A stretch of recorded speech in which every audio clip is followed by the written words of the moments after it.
Hey everybody, it's Glenn, back in this video with the Marvel Legends Avengers Infinite Series All-Father Build-A-Figure Wave Sentry. Yet this ain't no ordinary action figure review, it's an action figure comparison with Toy Biz's Marvel Legends Giant Man Series Sentry from 2006. It's Toy Biz versus Hasbro, but just which is the definitive Sentry action figure? Before we attempt to answer that, let's make sure we're all up to speed. Sentry first appeared as subject to a mini-series in 2000, in which Robert Reynolds suddenly recalls that as Sentry he was one of the first superheroes, and also that his arch-nemesis the Void is returning to the world. Reynolds seeks out Marvel's superheroes, and in doing so their memories of Sentry are restored. As the heroes investigate just how they and the rest of the world forgot Sentry, they discover that Sentry and the Void are parts of the same torn psyche. To save the world from the Void, Reynolds wiped the memory of everybody in the world, including his own, and to save the world a second time, he must again erase the memory of Sentry from the world. That series and its ending had a poetry to it that I think should have been left as a period, but Marvel picked at the scab and Sentry joined the new Avengers, then the mighty Avengers. Back to the action figures, and as they go toe-to-toe and nose-to-nose, we're going to take a look at the various aspects of each action figure, comparing sculpt, deco, and articulation. Then at the end of the videos, you guys pipe up in the comments below and declare a victor. Hasbro's Sentry is one of their lost children, those Marvel legends we've all oogled at pictures of from cons and fairs, only to never see the light of day. Until now! He was originally intended to be a running change of Hyperion from the hit Monkey Wave. Now nearly 2 years later, here he is. But is it a case of better late than never?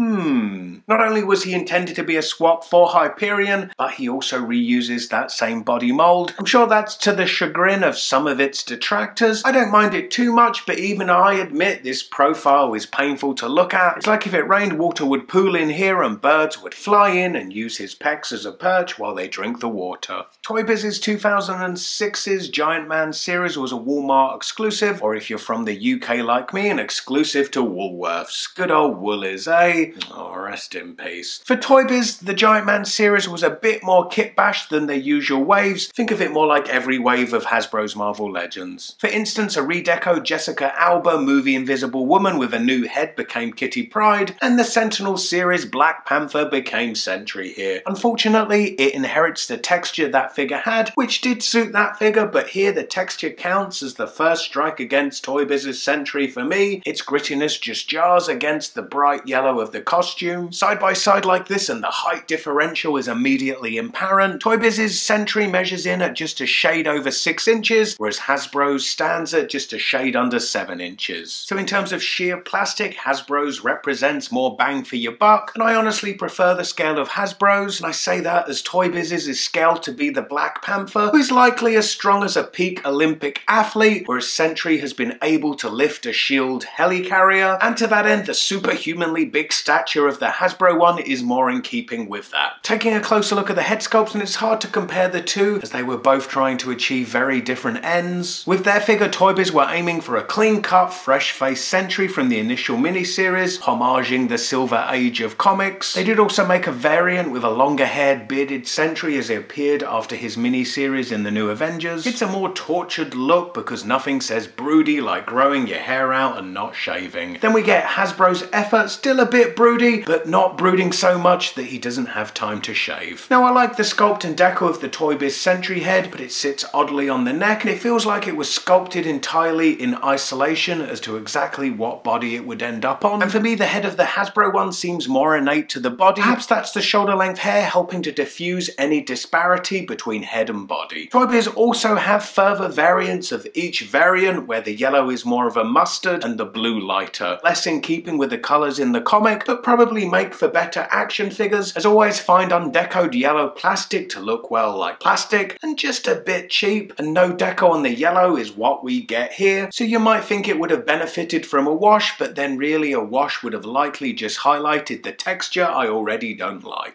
The yellow of Hasbro Sentry has some deco, I want to say shading with a darker yellow applied, but the darker colour is more applied to the raised areas, defying the logic of lighting, but at least it provides some variation to the colour, making it less chirpy cheap cheap. Now comparing articulation, the heads of each rotate and they're both able to look down this much, but Toy Biz's Sentry is able to look up much more because Hasbro's is inhibited by his long hair. At the shoulder, the arms of each rotate and they move up this much. Not much of a hinge on Toy Biz's shoulders, so it's just lucky he has that rotation to get him into an arm stretched flying pose. But then he does have that armpit butterfly type joint which moves his arm backwards and forwards. Both have ab crunches which move about the same amount forward and the same amount back. Toy Biz's Sentry's belt is glued in place, but it's a soft enough pliable rubber as not to inhibit the rotation, whereas Hasbro's Sentry's belt is a harder plastic and it's a separate piece so you can move it as not to inhibit the rotation. The arms of each rotate, they both have double jointed elbows, and then Toy Biz's rotates at the top of the glove, whereas Hasbro's rotates at the wrist. Both have hinge wrists moving down and up. Plus Toy Biz's Sentry has individually articulated fingers, really quite remarkable, even more so in hindsight with the cost cutting by the toy industry of the last few years. It's made detailed articulation of that kind go the way of the dodo. Then at the hips, the legs of each move out to the side. Toy Biz is a bit more. Both have upper leg rotation and double jointed knees, rotation at the top of the boot, then the ankles of each are hinge moving back and forwards. Both have a pivot, with Hasbro having that big ankle rocker pivot, and it is shown to full effect here with this being both figures at their widest stance possible, still with both feet flat on the floor. But worthy of note is that to achieve this pose, the cape of the Hasbro Sentry needs to be removed, as it's made from a tough vinyl with little flex to it. But while you may lose a limbo contest, the Toy Biz figure does have toe articulation, so all things considered, and as much as I fly the flag for Toy Biz, I'm going with Hasbro's Sentry on this one, somewhat by default, as each are examples of both companies kit bashing and essentially producing a custom action figure. But to that end, Hasbro's Sentry feels the least compromised by its kit bashedness, and it's just a better representation of Sentry post his introductory miniseries, joining the ranks of the new Avengers, which I imagine is what most people are looking for in a Sentry action figure. Am I right? Pipe up in the comments below. For my previous action figure comparison, click the video on the right. I sure would appreciate it if you could give this video a big thumbs up, subscribe for more, and I hope to see you next time.